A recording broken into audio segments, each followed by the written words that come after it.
अब हम अपना स्टार्ट करते हैं question number 15th and 16th। इस वीडियो के अंदर हम अपना 15 और 16 दोनों क्वेश्चन कवर करेंगे। ओके, तो सबसे पहले हम अपना 15 क्वेश्चन कवर करते हैं।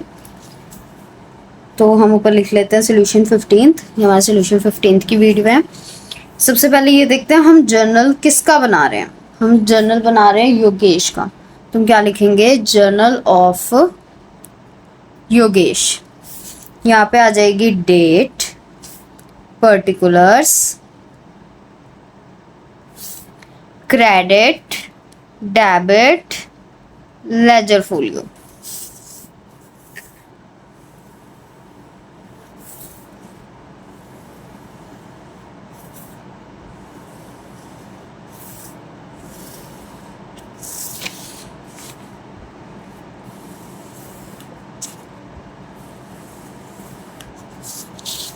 ओके, हमारे पास इतना आ गया। अब हम अपने करते हैं जर्नल की एंट्रीज स्टार्ट।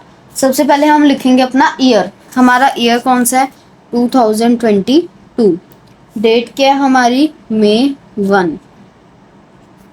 इसमें बोला है goods worth ₹10,000 sold at a profit of 20%। Goods हमारी कितने की थी? 10,000 की, उसे हमने 20% प्रॉफिट के ऊपर सोल्ड कर दिया, तो हमारा 10,000 पे 20% का प्रॉफिट निकालो, कितना आ गया? 2,000 हमारा प्रॉफिट आ गया। तो जब मैंने आपको पिछली वीडियो में ये चीज़ बताई थी कि जब भी हमारे पास कैरेज वगैरह होते हैं, कैरेज, फ्रेट या कोई भी एक्सपेंसेस हैं, वो हमारे गुड्स के साथ शो होंगे, लेकिन फिक्स्ड एसेट्स के साथ शो नहीं होंगे, ठीक है। But if we are in the case of profit और लॉस, देन ये क्या हो जाता है? उल्टा।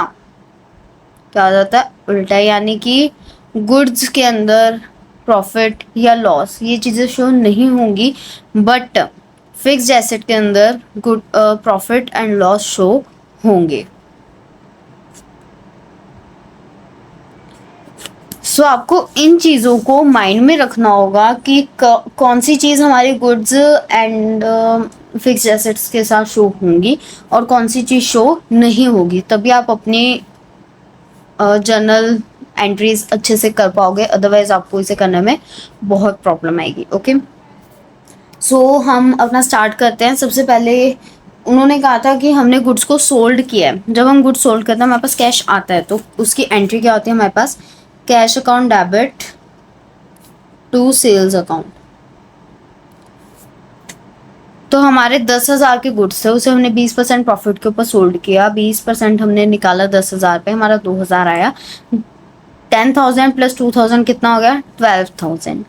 तो 12,000 यहाँ पर आ जाएगा। ओके, इसके बाद हमारी नेक्स्ट एंट्री है मई 3 की। तो मई 3 में क्या आ जाएगा? Goods worth ₹20,000 sold at a profit of ₹2,000। हमारे 20,000 के जो गुड्स थे वो हमने 2,000 के प्रॉफिट पे सोल्ड किए। यहाँ पे तो हमें स्पेशली सब कुछ एक एक चीज़ क्लियर कर दी हुई है कि कितना प्रॉफिट था, कितनी हमारी अमाउंट थी, सब कुछ हमें दिया हुआ है। हमें बस उसे प्लस करके जर्नल एंट्री पास करनी। तो यहाँ पे भी क्या आ जाएगी? Cash account debit to sales account 22,000। ठीक है। इससे नेक्स्ट है हमारी मई 7 की। तो मई 7 में क्या है? Goods worth ₹20,000 sold at a loss of 10%। 20,000 की हमारी गुड्स थी, 10% के लॉस के ऊपर हमने उसे सोल्ड कर दिया। तो इसके अंदर भी हमारी एंट्री क्या आ जाएगी? Cash account debit to sales account. बस इसके अंदर क्या होगा कि जो हमारा लॉस है वो हमारा माइनस हो जाएगा। हमारा कितना था? 20,000 हमारी कॉस्ट थी, उसके ऊपर 10% अगर हम निकालेंगे हमारा 2,000 आ जाएगा। तो 20,000 में से 2,000 गए, 18,000। वो 18,000 हमने इधर डाल देना। इससे आगे आ जाएगा हमारा May 10 May 10 में हमारे पास क्या है, furniture costing ₹15,000 sold at a profit of 5,000। Furniture हमारी एक फिक्स्ड एसेट है, सो फर्नीचर जो है वो हमारा क्या होगा, उसके साथ हम प्रॉफिट और लॉस इनको शो करेंगे। ठीक है,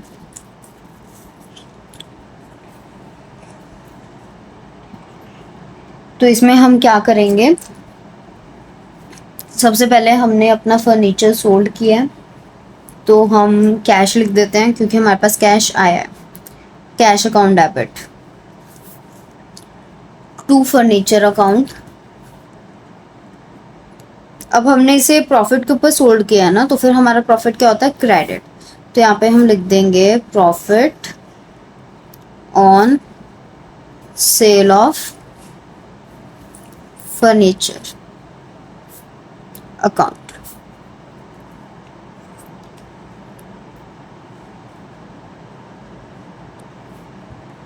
हमारा फर्नीचर कितने का था, 15,000 का। 5,000 का हमारा प्रॉफिट था, दोनों को मिला के हमारा कितना आ गया, 20,000। ओके, इसके बाद नेक्स्ट एंट्री है हमारी May 15 की। इसके अंदर है machine costing ₹20,000 sold at ₹27,000।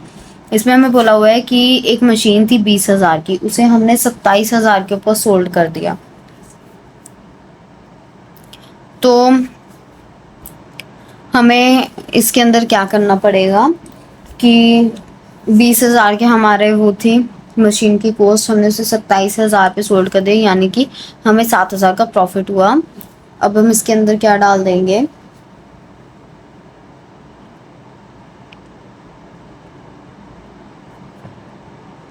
Cash account debit to machinery account to profit on sale of machinery account. तो यहाँ पे हमारे पास क्या है, 27,000 की हमने वो सोल्ड की थी, मशीन की अकाउंट थी हमारी 20,000, तो हमारा प्रॉफिट कितना आ गया, 7,000। ओके, अब नेक्स्ट वीडियो आ जाएगी, सॉरी नेक्स्ट वीडियो को कह रही हूँ, नेक्स्ट एंट्री आएगी हमारी May 17 की। इसमें हमें बोला हुआ है machine costing 25,000 sold at a loss of 20%। हमारी 25,000 की मशीन थी जिसे हमने 20% के लॉस के ऊपर सोल्ड कर दिया। तो सबसे पहले यहाँ पे आ जाएगा हमारा कैश अकाउंट डेबिट, और हम कभी भी प्रॉफिट के ऊपर सोल्ड करते हुए प्रॉफिट हमारा क्या होता था, क्रेडिट। तो हमारा लॉस क्या होगा, debit. Loss on sale of machinery account debit to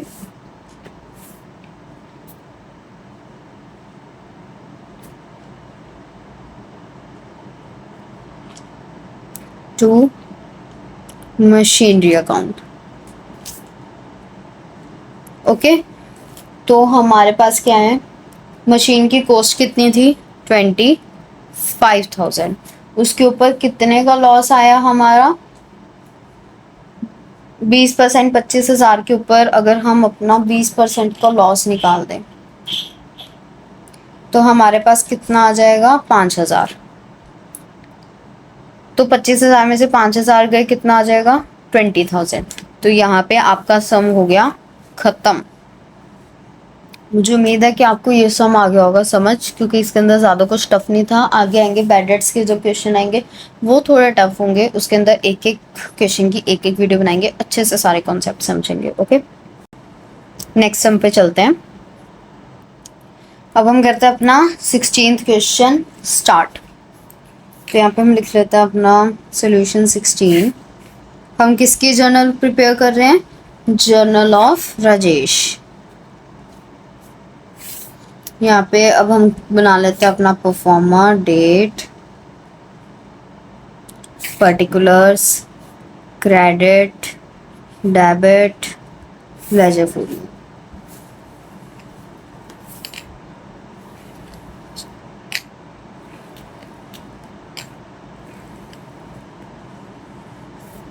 okay, so सबसे पहले हम यहाँ पे क्या लिखते हैं, अपना ईयर लिख लेते हैं। अकाउंटिंग ईयर हमारा कौन सा है, 2022 का। इसके बाद हम अपनी लिखेंगे डेट। डेट क्या हमारी, मई 1। Goods costing ₹10,000 sold for ₹18,000। 10,000 की गुड्स हमने 16,000 के 18,000 के ऊपर सोल्ड कर दिया, 18,000 के ऊपर। 8,000 का हमें प्रॉफिट हो गया। गुड्स के साथ हम प्रॉफिट या लॉस शो नहीं करते, तो इसकी डायरेक्ट एंट्री आ जाएगी cash account debit to sales account. Amount आ जाएगी हमारी 18,000। ओके, लिखते हैं चलो। Cash account debit to sales account 18,000।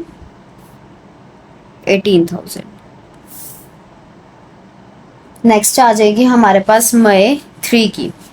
मई 3 के अंदर हमें क्या बोला गया है, फर्नीचर वर्थ ₹19,000 सोल्ड फॉर ₹28,000। 19,000 का फर्नीचर था, वो हमने 28,000 में सोल्ड कर दिया, यानी हमें प्रॉफिट हुआ।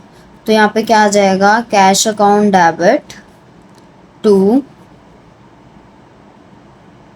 Furniture account to profit on sale of furniture account.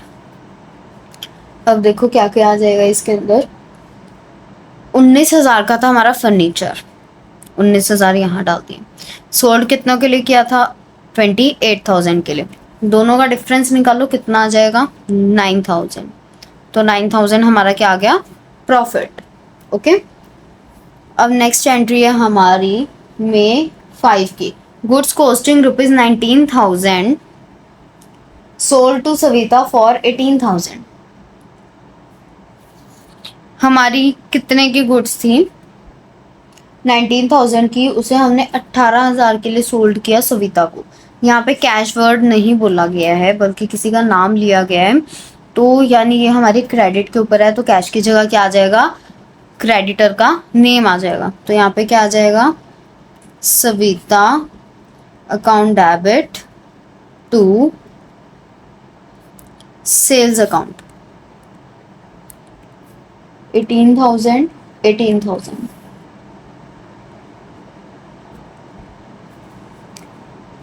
फिर आएगी मई 7 की। इसमें बोला office equipment worth ₹39,000 sold for 30,000।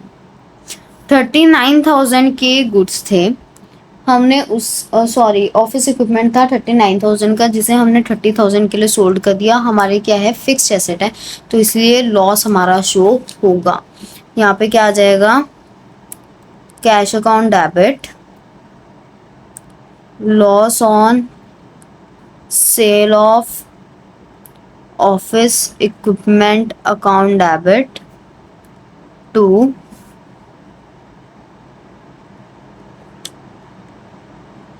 Office equipment account. अब इसके अंदर क्या था, कितने का था ऑफिस इक्विपमेंट, 39,000 का। सोल्ड कितने के लिए किया, 30,000 के लिए। लॉस कितने का हो गया, 9,000 का। ओके, अब नेक्स्ट वीडियो पे जाते हैं, नेक्स्ट एंट्री पे जाते हैं। सॉरी, गलती से बोल दिया। नेक्स्ट एंट्री हमारी कब की है,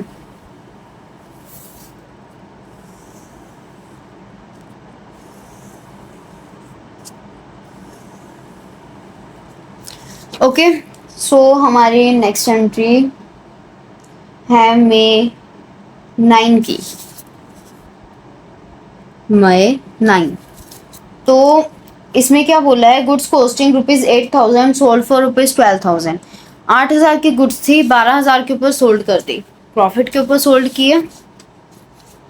गुड्स के साथ वैसे ही हम कुछ नहीं शो करते, तो यहाँ पे क्या आ जाएगा, cash account debit to sales account 12,000। So next entry है हमारी मई 11 की। इसमें हमें क्या बोला हुआ है, office equipment worth ₹9,000 sold for ₹10,500।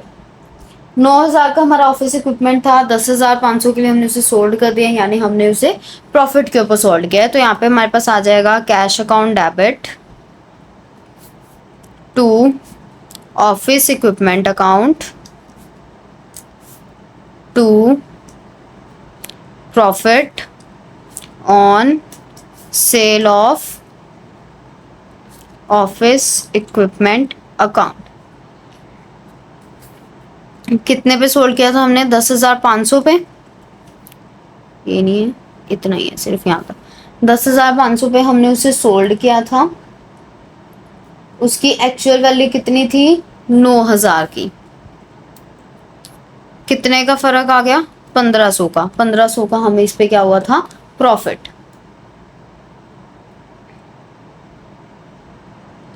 अब नेक्स्ट एंट्री है हमारी मई 12 की। इसमें हमें क्या बोला गया है? Goods costing ₹15,000 sold for 12,500 to Nitika. Nitika को सोल्ड की है, क्रेडिट के ऊपर सोल्ड की हुई है, तो कैश की जगह नितिका अकाउंट आ जाएगा। हमने गुड्स सोल्ड की है तो इसके अंदर प्रॉफिट है, लॉस है, हमने सिर्फ डायरेक्ट अमाउंट शो करनी है प्लस या माइनस करके। हमने इसके अंदर कोई स्पेसिफिकली शो नहीं करना कितना प्रॉफिट है कितना लॉस है। सबसे पहले एंट्री कर लेते हैं, Nitika account debit to sales account. कितने के लिए सोल्ड की थी वो? 12,500 के लिए। तो 12,500 यहाँ पे हम लिख देंगे।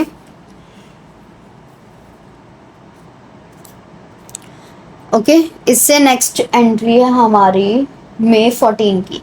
इसमें क्या बोला? Furniture worth ₹19,000 sold for ₹15,000। 19,000 का फर्नीचर था, हमने 15,000 के लिए सोल्ड कर दिया। फर्नीचर हमारा फिक्स्ड एसेट है, इसलिए इसके अंदर हम शो करेंगे कि हमारा प्रॉफिट है या लॉस है।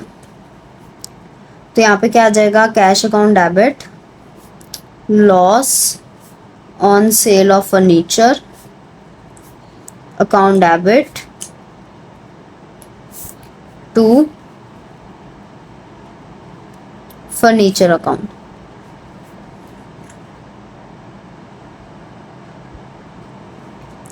तो इसके अंदर हमें फर्नीचर की अमाउंट कितनी दी हुई है? 19,000। 19,000 हमारी फर्नीचर के अकाउंट, हमने जितने के लिए सोल्ड किया था वो थी 15,000। हमारा जो इन दोनों को माइनस करके टोटल लॉस आया वो कितना आया? 4,000। ओके, आई होप आपको इतना समझ में आ गया होगा। अब हम नेक्स्ट पे चलते हैं। तो नेक्स्ट में क्या है? मई 17। मई 17 में हमें क्या बोला? Machinery worth ₹25,000 sold for ₹32,000। 25,000 की मशीनरी थी, 32,000 के लिए हमने उसे सोल्ड कर दिया। और इसमें मशीनरी के ऊपर कुछ एक्सपेंसेस भी हुए हैं जो कि हैं 2,000 के। ओके, तो अब हम देखते हैं कितनी क्या आ जाएगी इसकी एंट्री।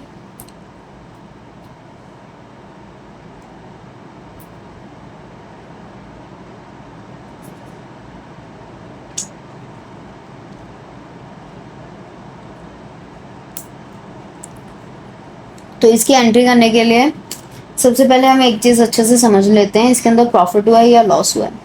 25,000 की थी, 32,000 के लिए हमने उसको सोल्ड कर दिया, यानी हमारे पास क्या हुआ? प्रॉफिट हुआ। कितने का? 7,000 का हमारे पास प्रॉफिट हुआ। 2,000 के हमारे एक्सपेंसेस थे। अब देखो इसके अंदर हम क्या करेंगे। सबसे पहले डालो cash account debit to machinery account to profit on sale of machinery account. Okay, हमारे पास क्या थी? मशीनरी का अकाउंट अमाउंट कितनी थी हमारे पास? 25,000।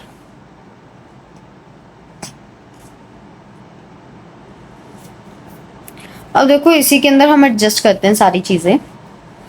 हमारा टोटल प्रॉफिट कितना था? हमारा टोटल प्रॉफिट था 7,000 का। एक्सपेंस कितने हुए 2000 के। अलग अलग एंट्री डालने की जगह आप अगर ऐसा कर दो, क्योंकि एक्सपेंस क्या है, हमारे खर्चे हैं, प्रॉफिट हमारी इनकम है।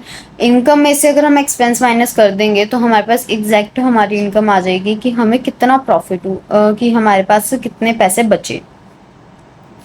तो हम क्या करेंगे, 7000 में से 2000 माइनस कर देंगे जो हमारे एक्सपेंसेस थे, तो हमारे पास 5000 आ जाएंगे। तो वो जो 5000 हमारा एग्जैक्ट प्रॉफिट आया सारा खर्चा खुर्चा निकालने के बाद, तो वो 5000 इधर आ जाएंगे। और मैंने आपको पहले भी बताया था कि जितने भी एक्सपेंसेस होते हैं वो सारे के सारे मशीनरी के अंदर इंक्लूडेड होते हैं पहले से ही। तो वो जब वो मशीनरी के अंदर इंक्लूडेड होते हैं तो फिर आपको उसे अलग से शो करने की ज़रूरत नहीं होती है, आप उसे उसके साथ ही शो कर सकते हो। और एक्सपेंसेस को माइनस करना होता है, क्योंकि जब हम परचेज करते हैं तो प्लस करते हैं, सेल करते हैं तो एक्सपेंसेस हम माइनस करते हैं, क्योंकि दोनों केसेस में हमें एक्सपेंसेस पे करने पड़ते हैं। ठीक है, तो इसमें से वैसे ही माइनस होने थे, 32,000 में से 2000 जाते, कितने बचते आपके पास, 30,000 बचते। 30,000 यहाँ पे लिखते आप, मान लो आपने यहाँ पे 7,000 लिख देते, आपकी एंट्री गलत हो जाती। तो प्रॉफिट में से या तो 2000 घटा देते या फिर मशीनरी की कॉस्ट में से घटाते, एक चीज़ होती। तो मशीनरी की कॉस्ट तो घटेगी नहीं, क्योंकि मशीनरी की कॉस्ट ऑलरेडी डेप्रिसिएशन लगा के इतनी है। मशीनरी की कॉस्ट के साथ आपने कोई छेड़छाड़ नहीं करनी, प्रॉफिट के साथ आप कर सकते हो, क्योंकि हमने जितने एक्सपेंसेस पे करने होते हैं वो सारे प्रॉफिट में से ही करते हैं, हम अपनी इनकम में से, अपनी सैलरी में से ही करते हैं, तो इसलिए इसमें से हमने इसको माइनस कर दिया। ओके, अब हम चलते हैं अपनी नेक्स्ट एंट्री पे। नेक्स्ट एंट्री हमारी मई 21 की। तो मई 21 में हमारे पास क्या बोला गया है, goods costing ₹38,000 and 40,000, sorry, sold for ₹40,000, brokerage on sale 2800।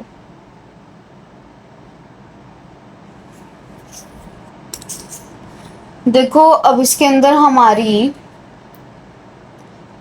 मई 21 की 2 एंट्रीज आएंगे, क्योंकि ब्रोकरेज हम साथ में शो कर सकते हैं वैसे तो, बट हम अलग अलग शो करते हैं। ठीक है, इसके अंदर, इस वाले के अंदर हम अलग अलग शो करते हैं। तो हमारी कैसे आ जाएंगी, cash account debit to sales account. सबसे पहले ऐसे ही डाल दो, cash account debit to sales account. ठीक है, इसका जो अल्टरनेटिव है मैं आपको वो भी बताऊंगी कि कैसे करना है। पहले आप ये ले लो, पहले आप ये वाले लिख लो अलग अलग, फिर मैं आपको एक कंबाइन एंट्री, कंपाउंड एंट्री भी बताऊंगी इसकी कैसे करनी है आपने, और उसका रीजन भी दूंगी। Cash account debit to sales account है हमारे पास, तो कैश हमारे पास कितना आया 40,000। हमें कोई फर्क नहीं पड़ता हमारा गुड कितने का था कितने का नहीं था, हमने जितने भी सोल्ड किया हमने उतना यहाँ पे लिख दिया। ओके, अब इसके बाद जो ब्रोकरेज होता है वो हमने पे किया, तो यहाँ पे क्या आ जाएगा, brokerage account debit to cash account. कितने का था 2800 का, 2800 हमने यहाँ पे लिख दिए। अब एक चीज़ आप देखो, आपने अलग अलग डाल दी, अगर आप इसको कंबाइन करके डालना चाहो तो कैसे डलेगी, cash account debit, brokerage account debit to sales account to cash account. लेकिन कैश डेबिट में भी है, क्रेडिट में भी है। डेबिट और क्रेडिट में एक जैसी चीज़ें कभी साथ में नहीं आ सकती हैं। ठीक है, तो कैश से कैश कट हो जाएगा, तो क्या बचेगा, brokerage account debit to sales account. ठीक है, brokerage account debit to sales account, फिर आपको अमाउंट में कंफ्यूजन हो जाएगी। तो इसीलिए मैं कह रही हूँ कि आप अलग अलग एंट्री डालो। बाई चांस अगर आप इसकी कंपाउंड एंट्री भी डालते हो तो यही आएगी इसकी, क्योंकि brokerage account debit to sales account गलत हो जाएगी। इसकी अमाउंट क्या आएगी एक्चुअली में, cash account debit, brokerage account debit to sales account to cash account. पहले कैश में 40,000, फिर ब्रोकरेज में 2800, फिर सेल्स में 40,000, और फिर इसके अंदर 2800 कैश के अंदर। बट कैश और कैश दोनों ऑपोजिट में आ जाएंगे, तो इसीलिए इसको भी हम साथ साथ नहीं रख सकते, तो इसीलिए ये एंट्री हमारी क्या हो जाएगी, गलत। डेट्स वाई हमने इसको अलग अलग डाला है। ठीक है, तो इन चीज़ों को ध्यान में ज़रूर रखना है कि ऑपोजिट में, मतलब डेबिट और क्रेडिट के अंदर एक जैसी चीज़ें आप कभी न मत डालना, वरना एग्जामिनर भी कंफ्यूज होगा, आप भी कंफ्यूज होगे और आपकी एंट्री भी गलत हो जाएगी। Okay, not only confuse but और भी कुछ रीजंस होते हैं जिसके कारण हम ये एंट्रीज नहीं डालते हैं। हमारी बुक्स ऑफ अकाउंट्स के अंदर ऐसा बोला जाता है कि इसके अंदर सेम एंट्रीज नहीं जाती है। तो आपकी, अगर आप अपने नंबर कटाना चाहते हो तो ज़रूर डालना, बाकी आपकी मर्जी है। मैं तो कभी सजेस्ट नहीं करूँगी कि आप इस तरीके से डालो। अगर आपके पास टाइम नहीं है तो आप बेशक डाल सकते हो, वैसे डालने में भी इतना ही टाइम लगेगा।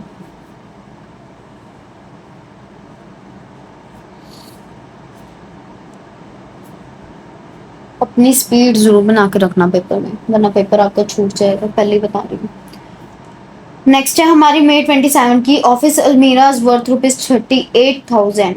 ऑफिस की अलमीरा है 38,000 की है, सोल्ड फॉर ₹35,000, सेलिंग एक्सपेंसेस 1,000। हमने 35,000 के लिए उसे सोल्ड कर दिया। 1,000 के हमारे सेलिंग एक्सपेंसेस थे। तो अब देखो क्या होगा। जैसे इसके अंदर ऊपर हमने किया था 7,000 में से 2,000 माइनस कर दी, वो हमारे प्रॉफिट में से माइनस हुए थे। अगर हमारे ऑलरेडी लॉस हैं तो फिर हम उसके अंदर क्या कर देंगे, प्लस कर देंगे, क्योंकि हमारे पास पे करने के लिए पैसे ही नहीं है। ठीक है, तो अब देखते हैं इसके अंदर क्या आ जाएगा। सबसे पहले एंट्री लिखते हैं, क्या आएगी, cash account debit, loss on sale of अलमीरा अकाउंट डेबिट टू ऑफिस अलमीरा अकाउंट। ठीक है, इतनी आ गई हमारे पास। ये क्लियर होगी आपको। इसके बाद इसने क्या बोला था, 38,000 है, 35,000 के लिए सोल्ड कर दी। 38,000 की हमारी क्या ऑफिस अलमीरा है। ठीक है, 38,000 की हमारी ऑफिस अलमीरा है, 35,000 के लिए हमने सोल्ड की। कितने का लॉस आया हमारे पास, 3,000 का हमारे पास लॉस आ गया। 36,000, 37,000, 38,000, 3,000 का हमारे पास लॉस आया। और हमारे सेलिंग एक्सपेंसेस कितने थे, 1,000। तो हमारे जो एक्सपेंसेस होते हैं वो हम प्रॉफिट में से ही पे ऑफ करते हैं, बट अभी हमारे पास प्रॉफिट नहीं लॉस है, तो हम लॉस के अंदर उन एक्सपेंसेस को प्लस कर देंगे। तो कितना हो जाएगा हमारा 4,000। तो हमने क्या किया, जो हमारे पास एग्जैक्टली ये तो इनडायरेक्टली मैंने आपको बताया ना कि लॉस में हमने उसे प्लस कर दिया। एक्चुअली में हमने जो चीज़ की वो ये थी कि हमने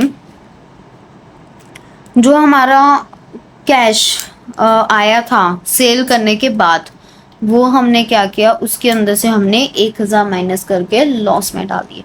35,000 था, हमने यहाँ पे कितना डाल दिया, 34,000। ओके, तो इसके साथ आपका क्या हो गया, 16th क्वेश्चन भी कंप्लीट। अब नेक्स्ट वीडियो के अंदर हम अपना करेंगे 17th और 18th क्वेश्चन। वो bad debts and bad debts recovered के क्वेश्चन है, बहुत टिपिकल क्वेश्चंस होंगे, मतलब उसके अंदर कॉन्सेप्ट थोड़े बहुत ज़्यादा एडवांस हैं। सबसे टफ वही लगते हैं जनरली बच्चों को, तो फिर आप उनको ध्यान से समझना। 17 और 18 दोनों के लिए मैं एक एक अलग अलग वीडियोस लेके आऊँ, चाहे वो 10 मिनट की हो, 15 की हो, आधे घंटे की हो, जितने मर्जी की हो, बट आपके सारे कॉन्सेप्ट उसके अंदर क्लियर करके जाऊँगी। ओके, सो अभी के लिए बाय बाय।